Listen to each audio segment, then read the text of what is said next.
কেন পথ খোলা বলতেছো তুমি? 3 দিন ধরে চলাহারে ভিক্ষে চাইতে এসছো আমার কাছে। এই মুহূর্তে যাও তুমি চম্পলা নগরে রয়েছে সনেকা বিনানি, তোমাকে অনেকগুলো ভিক্ষে দেবে। তুমি যাও চম্পলা নগরে, যাও ভিক্ষে বেরামনি, ভিক্ষে বেরামনি। তাহলে তুমি যাবে না চম্পলা নগরে চন্দ্রপতি সদগর যাত্রাকালে কাউকে এক বস্তু ভিক্ষে দান করে দাও। তোমাকে ভালো করে বুঝছে বলছে, তুমি যাবে কি না? যাবে না? বেশ, আমি একখানা গন্ডি কেটে দেবো। যদি গন্ডি পার হয়ে ভিক্ষে নেবার আসো, যা ভিক্ষে চাইবে তোমাকে তাই ভিক্ষে। জয় শিব শম্ভ। এসো এসো ভিক্ষে বেরামনি।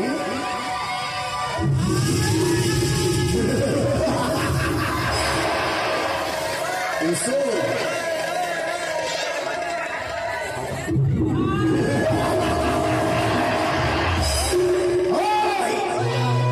তুমি তাহলে ভিক্ষে গ্রামে নয়, হয়তো কোনো দেবী চক্রান্ত করেছো। তুমি যদি 12 ভাগে অবশ্যই পার হতে, তাই জন্য ভালো করে ভিক্ষে ভালো করে তুমি যাবে না। আবার হয়তো করেছে হেমকাল, ওই হেমকাল দিয়ে হসপিটাল ভেঙে নিয়ে যাওয়া।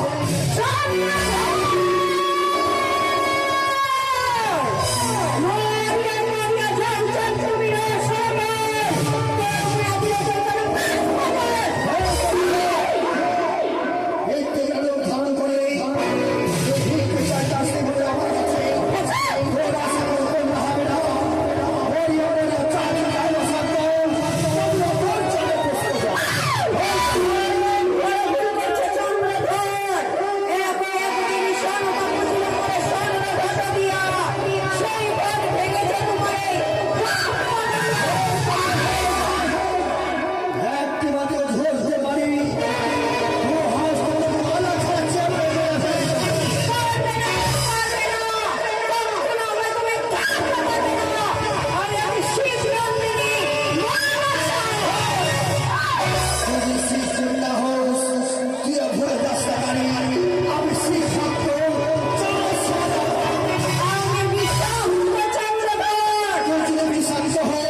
তোকে এমন ভাবে ফুটে দেবে হেম তাহলে তুই আমার সঙ্গে ছায়া দেবে বার করছিস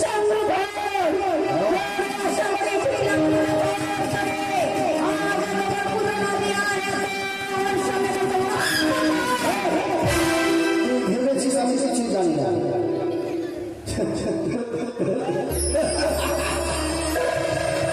আরে তোর ঘটনা আমি আগে জেনে নিয়েছি কি জেনেছি চন্দ্রধর?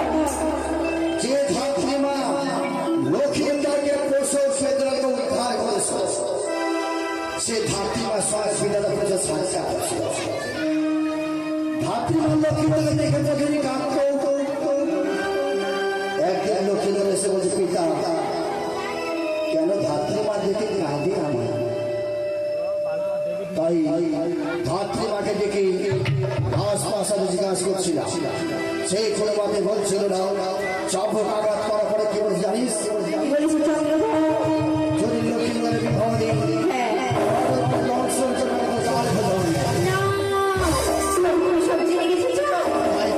বিশ্বকর্মাকে দেখি সরকারি ভূতের নির্মাণ করেছিল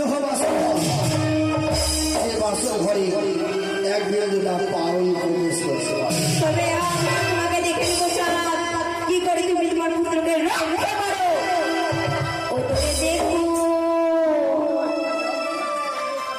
ও তোরে দেখো রে বানিয়া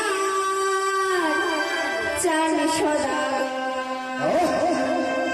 তোরে দেখো রে বানিয়া চান সদা তোরে দেখো রে বানিয়া চান সদা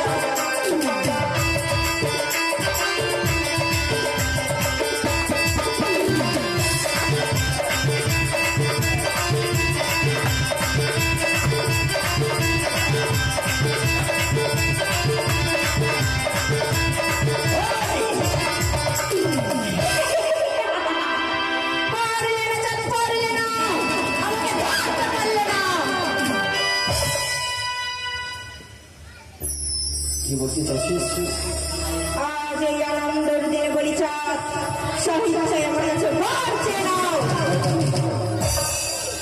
বর্দি বাজে কিছু মাছ যেতে পারবে না বেশ চাঁদ জানি তুমি আমার বর গ্রহণ করবে না তাই আমি তোমার সহিংসায় বর দিয়ে যাই যাও যাও চাঁদ তুমি পুত্রের বিবাহ দিতে সেই জানি না বলে পুত্রের মনে করতে করবে বছর